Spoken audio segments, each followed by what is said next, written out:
Welcome to Stories of the Ring. Today, we're diving into the shadowy beginnings of Ard, long before the One Ring ever came into existence.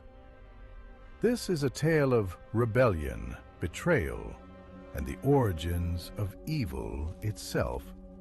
A story that sets the stage for every conflict in Middle-earth. In the very beginning, before the world we know was shaped, there was music. Eru Ilúvatar, the creator, brought forth the Inor, spirits of immense power, and together they sang the great music. This wasn't just any song. It was the foundation of the world itself. But among the Inor was one who sought more than harmony. Melkor, the mightiest of them all, grew restless. He craved power and desired to shape the song to his will, adding his own discordant themes. This act of rebellion created a ripple of chaos that would echo throughout history. Ilúvatar allowed Melkor's defiance to unfold, weaving it into the music itself. He revealed to the Ainur a vision of Ardor, the world they would shape. But even then, Melkor's envy was evident. He wanted dominion over this creation, and so began his descent into darkness. When the Or entered the world to bring Ivar's vision to life, Melkor was among them, but his purpose was far from noble. Instead of aiding in the creation of beauty, he sought to dominate and destroy. Melkor's corruption began to spread like a poison. Where his fellow Valar built mountains, rivers, and valleys, he tore them down or twisted them into forms of his liking. His jealousy extended even to the yet unseen children of Ilúvatar, the Elves and men. He hated them before they even awoke, for they represented a love and freedom he could never truly possess. This hatred became the seed of all the wars and sorrow to come. And so Ardor was shaped, but it was not the paradise envisioned in the great music. Instead, it became a battleground with Melkor's malice at the heart of every conflict. From the earliest days, he sought to dominate the world and bend it to his will. But the Valar did not abandon their task. Together, they worked to prepare Ardor for the arrival of elves and men, even as Melor sought to undermine their every effort. As the Valar worked tirelessly to shape the world, Melkor's ambition only grew. He wasn't content with subtle disruptions. He wanted absolute power over Ardor. While the Valar sculpted lands and seas, Melor created fortresses and strongholds. His greatest and most infamous creation in these early days was Utumno, a vast and shadowy fortress in the far north. From there, his influence began to seep into the land and itself, twisting it into something dark and dangerous. Melkor's malice extended beyond the physical world. He sought to corrupt the spirits who had entered Arda, particularly the Maya, lesser beings of great power. Among these Maya was Sauron, who would later become infamous in his own right. Under Mello's sway, Sauron turned from his original purpose of creating and crafting to become a lieutenant of evil. Mello's ability to manipulate and dominate minds became one of his most dangerous tools, a weapon he wielded as effectively as any sword or flame. But Melkor's ambitions didn't go unnoticed. The Valar, led by Manwë, sought to contain his growing influence. There were clashes, early battles that shaped the land itself. Mountains rose, seas churned, and valleys deepened as the forces of the Valar and Melkor clashed across Ar. Yet Mel was cunning and relentless. He retreated to Utumno, fortifying his position and continuing to undermine the Valar's work from the shadows. What made Melkor truly dangerous was his ability to inspire fear and chaos even when he wasn't present. His shadow loomed over Ardor. Creatures of darkness began to emerge, monsters born of his hatred and malice. The peaceful vision of Ardor from the great music was now a distant memory, replaced by a world caught in the grip of Melkor's destructive influence. This is where the seeds of the world we know were planted. The division of light and shadow, the endless struggle between creation and destruction. Melkor's rebellion was not just against the Valar, but against the very essence of harmony and unity. His actions ensured that Ardor would never be free of conflict, setting the stage for every tragedy and triumph to come. Despite Melkor's growing power, the Valar were determined not to abandon their purpose.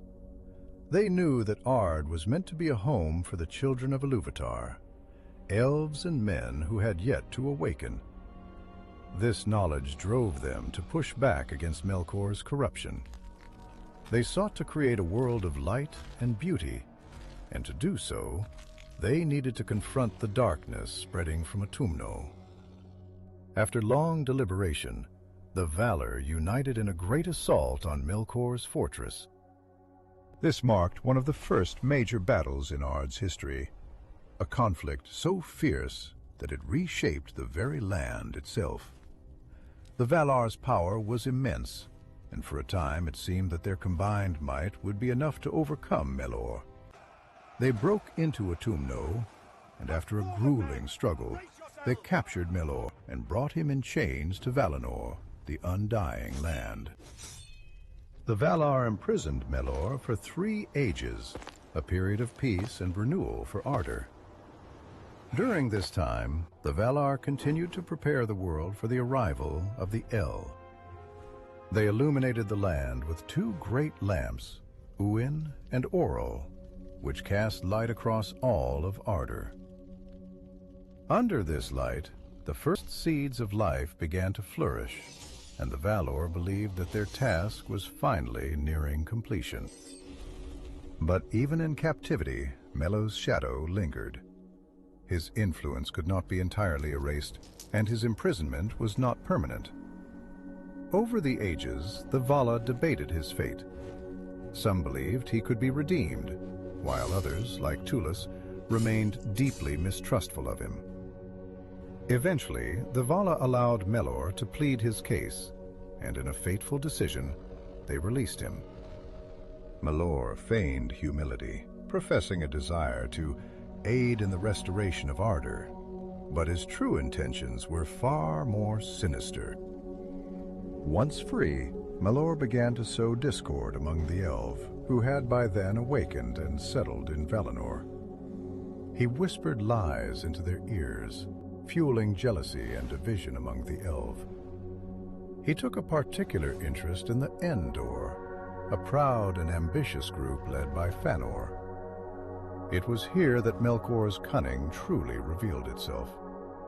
He planted seeds of doubt and mistrust, playing on the End fears and desires. His ultimate goal was clear: to fracture the unity of the Valar and the Elves, and to reclaim his dominion over Ard. The rift Melkor created among the Nor began to spiral out of control. Fueled by his lies and manipulations, Fëanor, one of the greatest craftsmen in all of Ard, had forged the Silmarils, 3 jewels of unparalleled beauty that contained the light of the 2 trees of Valinor. These jewels became the center of Melkor's schemes. He coveted them not just for their beauty, but because they symbolized the power and unity he so despised. Melkor whispered to Fëanor that his half-brother Fingolfin sought to usurp his place as the heir to their father Finwë. He also spread rumors among the Noor that the Vala intended to control them and keep them subservient in Valinor, preventing them from ruling lands of their own. These lies sowed mistrust, driving a wedge between the Noor and the Valar, and even between the Noor themselves. The tension reached a breaking point when Fëanor, consumed by pride and paranoia, confronted Fingolfin with a sword. This act of open aggression alarmed the Vala, who called Fëanor to account for his actions. During this tribunal, the Valar discovered the extent of Melkor's deception. Tlas immediately set out to capture Melor, but he had already fled Valinor, disappearing into the shadows. Melkor's absence didn't mean his plans had ended. In his escape, he allied himself with Ungoliant, a monstrous spirit in the form of a giant spider. Together, they struck a devastating blow to Valinor by destroying the two trees, plunging the land into darkness. The act was a calculated move by Melor to destabilize the Valar, while simultaneously creating chaos among the Elves. With the two trees extinguished, Melkor's next target was the Silmarils. He invaded Fëanor's stronghold, killing Finwë and stealing the jewel. The theft of the Silmarils was not just a blow to the Noor, it was a declaration of war. Fëanor, now consumed by grief and rage, named Melor Morgoth, meaning the Black Enemy, a name that would echo through the ages as a symbol of ultimate evil. After stealing the Silmarils, Morgoth fled to Middle-earth, retreating to his fortress of Angband in the far north. There he strengthened his defenses, surrounding himself with Balrogs, orcs, and other vile creations born of his malice. The Silmarils were set into a crown of iron, which Morgoth wore constantly, a twisted symbol of his dominion and power. Yet even as he secured his hold over the jewels, his ACS had unleashed a firestorm among the Noor. Fëanor, driven by an unquenchable thirst for vengeance, rallied his people. He swore a dreadful oath with his 7 sons, vowing to pursue anyone who withheld the Silmaril from them, be they elf, man, or Vala. This oath, known as the Oath of Fëanor, was as binding as it was reckless. It marked the Noor's descent into a cycle of bloodshed and betrayal, and it was a direct result of Morgoth's manipulation. The Noor prepared to leave Valinor and follow Morgoth to Middle-earth. Their departure was not without tragedy. Fëanor led his people in the infamous kinslaying at Alqualande, attacking the Tari to seize their ships. This act of violence against their kin was a stain upon the Noor, and it cemented the doom that would follow them even as they sailed across the seas. The curse of the Vala hung heavy over them, warning that their rebellion would bring suffering and loss. When the Noor finally reached Middle-earth, Morgoth was waiting. He had fortified Angband and begun spreading his influence across Ban. Orcs roamed the lands, Balrogs lurked in the shadows, and the once pristine regions of Middle-earth bore the scars of his corruption. Yet Fëanor, undaunted by the darkness, led his forces in a daring assault on Morgoth's stronghold. The battle, known as the Dagor Nuin Gilath, or the Battle Under the Stars, was fierce. Fëanor's valor shone bright, but it also led to his downfall. As he pursued Morgoth's forces toward Angband, he was ambushed by Balrogs, including their captain Gotho. Despite his might, Fëanor was mortally wounded. Before his death, he cursed Morgoth and charged his sons to fulfill their oath, ensuring that the conflict over the Silmaril would endure. With Fëanor's death, Leadership of the Nor fell to his eldest son, Mos. The Nor were now firmly entrenched in Middle-earth, their war against Morgoth beginning in earnest. Morgoth, however, was far from idle. From his fortress of Angband, he sought to undermine the Undor both through open war and andry. Morgoth feigned a desire for peace and sent in envoys to negotiate with Myth, claiming he would return one of the Silmarils in exchange for a truce. Morgoth instead laid a trap. Mados and his companions were ambushed, and Midro was captured. Morgoth, always cruel, chained Mos by his wrist to the face of a mountain in Angband, leaving him to suffer as a warning to the Nor. This act of treachery did not break the resolve of the Nor. Fingon, a cousin of Mados and the son of Fingolfin, undertook a daring rescue with the help of Thorondor, the Great Eagle. Fingon reached Mos, but found the chain unbreakable. In an act of desperate courage, Mados asked Fingon to sever his hand, freeing him from Morgoth's torment.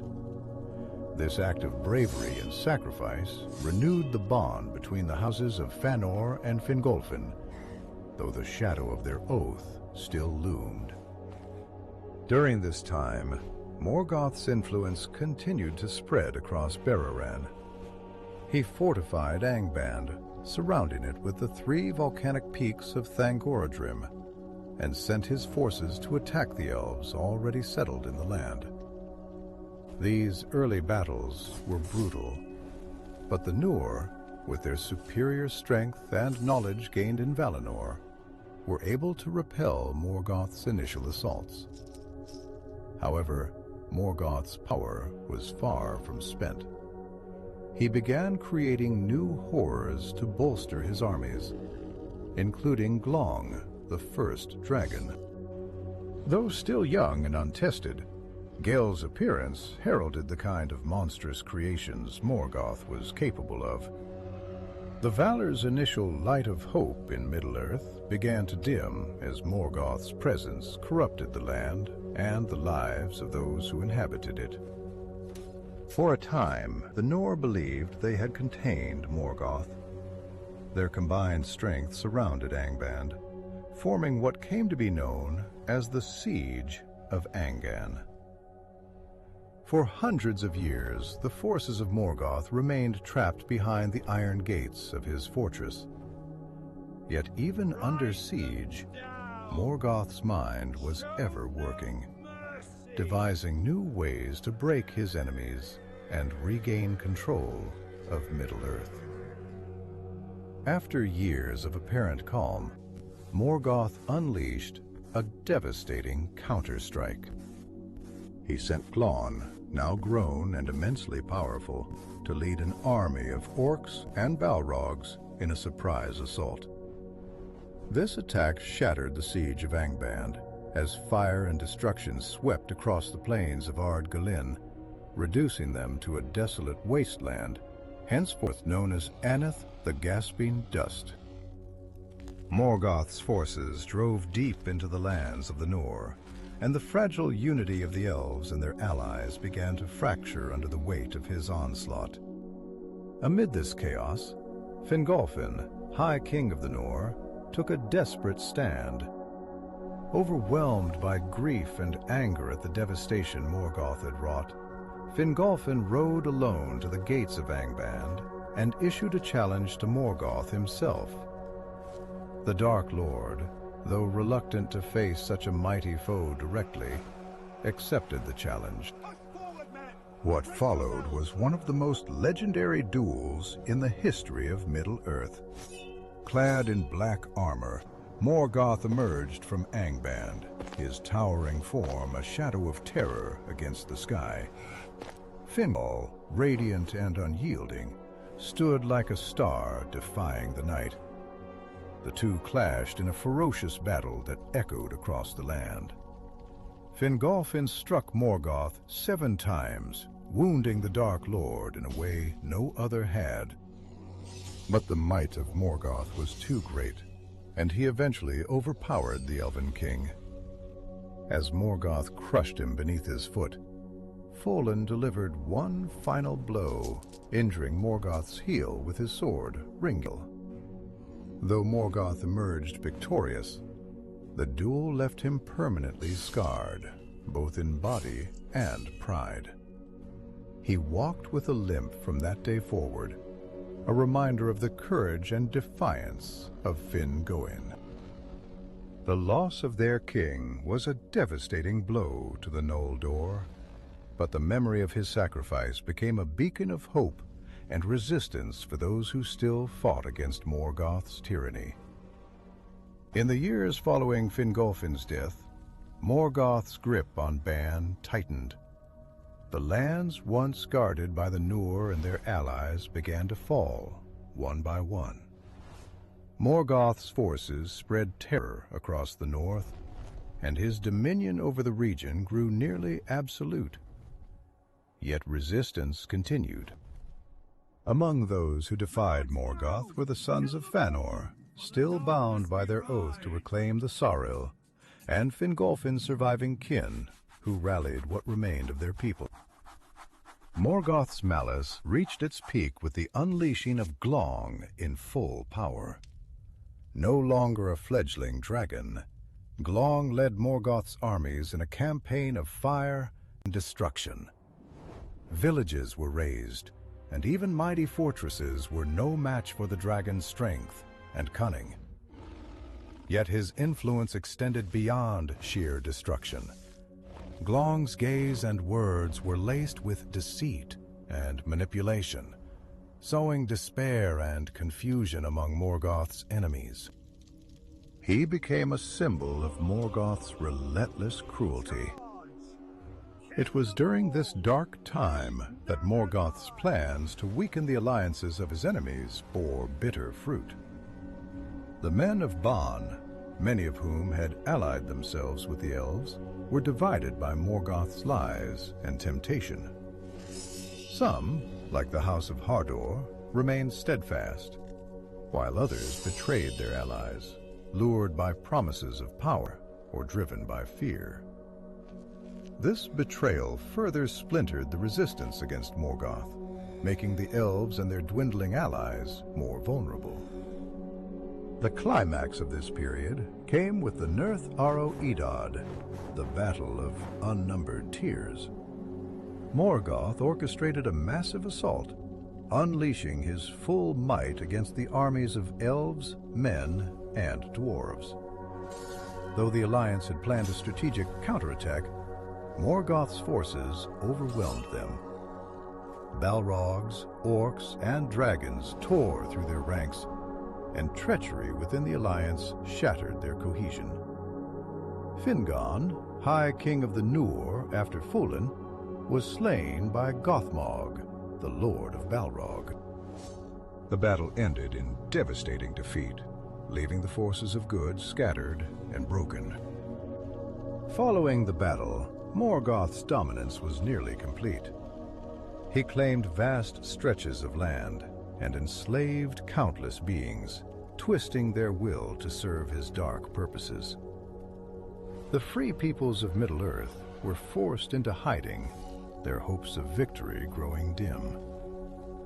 Yet even in the shadow of his triumph, Morgoth remained wary. He knew that as long as even a glimmer of resistance survived, his reign was not secure. Continuing with the aftermath of the Nth Aro Edad, Morgoth's power seemed unassailable. The northern regions of Ban were ravaged, and his forces now rove freely unchecked. Angband, his fortress, became the center of a dark empire where orcs, balrogs, and dragons were bred in numbers. Yet even amidst this overwhelming darkness, seeds of defiance continued to grow. Small acts of resistance that Morgoth could not entirely extinguish. One of the most significant thorns in Morgoth's side came from the House of Hador. particularly in the form of Turin Turambar. Turin, the son of Hurin, carried with him the weight of Morgoth's curse placed upon his family after Hurin was captured during the Nirth. Morgoth, ever cruel, bound Herur into a chair atop Thangorodrim, forcing him to watch as his kin suffered under the curse. This was a calculated act designed not only to punish Hurin, but to spread despair among those who still opposed him. Despite the curse, Turin rose to become a formidable warrior. His defiance of Morgoth's forces led to several victories, though each was tinged with tragedy. Morgoth's influence on Turin's life was insidious, manifesting in events that turned friends into foes and brought despair to those who stood with him. The ultimate culmination of Morgoth's malice came when Turin unknowingly slew his own friend Beleg, and later was manipulated into a doomed relationship with his sister Nior, their identities obscured by Morgoth's treachery. Turin's story, while heartbreaking, was also a testament to the resilience of those who lived under Morgoth's shadow. Even as Morgoth sought to twist their lives into instruments of despair, Turin and others like him stood as symbols of defiance. Their actions, however small in the grand scheme of Morgoth's dominion, proved that his darkness could never entirely consume the light of courage and hope. Meanwhile, Morgoth's attention turned to Narath and Gondolin, the last bastions of elven resistance in Bararan. Using his agents and monstrous creations, Morgoth laid plans to destroy these strongholds. The fall of Nagron came first, brought about by Glong, whose flames consumed the city and its people. Gondolin, hidden and thought safe, would face its doom later through betrayal, a recurring tool in Morgoth's arsenal. The fall of Gondolin marked one of the darkest chapters in the history of Ban. Morgoth had long sought the location of this hidden city, a stronghold of hope and resistance led by King Turon. Despite its secrecy, Morgoth's agents worked tirelessly to uncover its whereabouts. The key to its betrayal lay in Meglin, a member of Turon's own court, whose jealousy and lust for Idril, Turon's daughter, made him susceptible to Morgoth's manipulation. Captured by orcs during a venture outside Gondolin, Meglin was brought before Morgoth. The Dark Lord promised him power and Idil's hand in exchange for the city's location. Magin, blinded by his desires, betrayed Gondolin, leading Morgoth's armies directly to its gates. In a devastating assault, Morgoth unleashed a host of Balrogs, dragons, and countless orcs upon the city. The once glorious god, Gondolin, was consumed by fire and ruin. Though Gondolin fell, hope endured. A small group of survivors, led by Tua and Idril, managed to escape through secret tunnels. Among them was their son Arundel, whose role in the coming battles would become pivotal. Morgoth, however, was oblivious to the seed of hope that had slipped from his grasp. To him, the destruction of Gondolin marked another victory in his relentless campaign to dominate Middle-earth. With Gondolin and Narun in ruins, Morgoth believed his control over Beleriand was absolute. He turned his attention to consolidating his power, confident that no force could oppose him. Yet in his arrogance, Morgoth underestimated the resilience and determination of those who still resisted. The survivors of Gondolin, alongside other scattered remnants of elves and men, began to regroup and prepare for one last desperate effort to challenge Morgoth's dominion. At the heart of this resistance was End-Dil, who grew to become a skilled mariner and a beacon of hope for the free peoples of Middle-earth.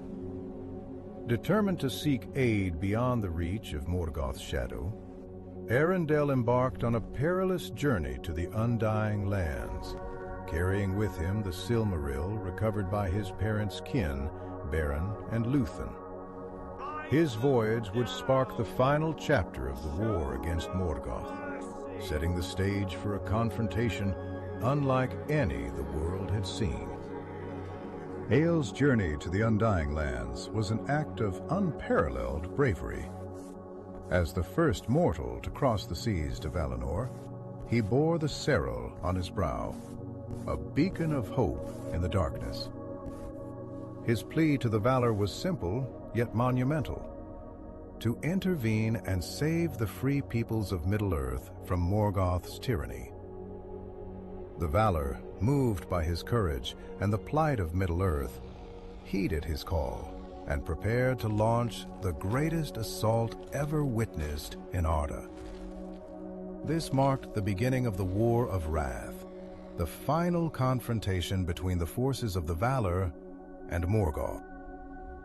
The Valar assembled a vast host of Maya, Vanar, and Endor, who had remained in Valinor, alongside Eärendil and the remnants of the Iran. The scale of their force was matched, as was their determination to end Morgoth's reign once and for all. With their combined might, they sailed across the seas and landed in Middle-earth, setting the stage for an apocalyptic conflict. Morgoth, sensing the coming storm, unleashed his full strength from Angband. He sent forth countless orcs, balrogs, and dragons, including the winged terrors he had kept hidden until now. Among these was Anchor Dragon the Black, the mightiest dragon ever created, whose appearance darkened the skies. The battle that followed was one of unimaginable destruction, with the lands of Beleriand quaking under the weight of their clash.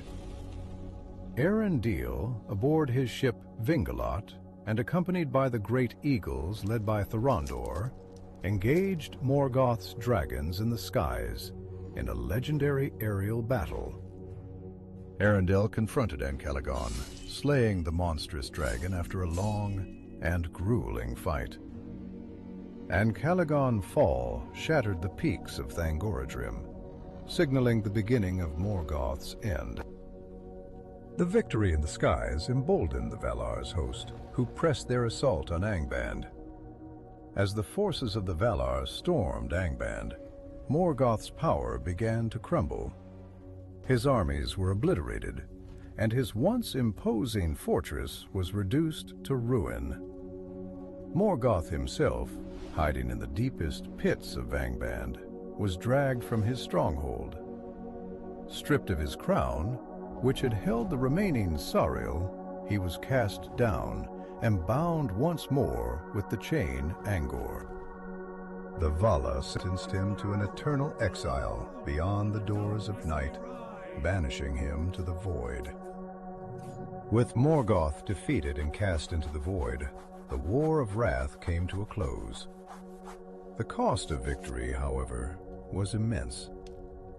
Bararan, the land that had been the stage for so many of these events, was utterly devastated. Much of it sank beneath the sea, leaving only fragments of its once great realm. The survivors, both elves and men, were scattered, their numbers greatly diminished. Yet amidst the ruins, a fragile hope emerged. The Valar extended their mercy to the remaining elves of Middle-earth, allowing them to return to the Undying Lands if they wished. Many of the Noor, burdened by the grief of their losses and the weight of Feanor's oath, accepted this offer. The Eden, the faithful houses of men who had fought alongside the elves, were rewarded with a new home, the island of Numor, a gift from the Valar, where they could thrive in peace and prosperity. Yet the scars of Morgoth's influence could not be entirely erased. The Sills, which had been central to so much of the conflict, were lost. One remained in the sky, borne by Arundel as a guiding light for those who sailed the seas. The other two were cast into the depths of the earth and sea by Feanor's surviving sons, Mados and Magor, after their own tragic attempts to reclaim them. The jewels, symbol of both unparalleled beauty and devastating strife, were now beyond the reach of any being. Even in exile, Morgoth's shadow lingered. His lies and malice had planted seeds of division and hatred that would persist for ages. Sauron, his most faithful servant, survived the War of Wrath and began to consolidate his own power in the dark corners of Middle-earth. Though Morgoth was gone, his legacy endured, ensuring that the struggle between light and darkness would continue.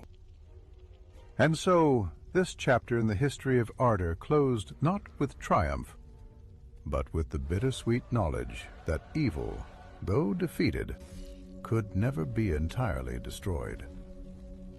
The free peoples of Middle-earth had won a fragile peace, but they knew that vigilance would always be required.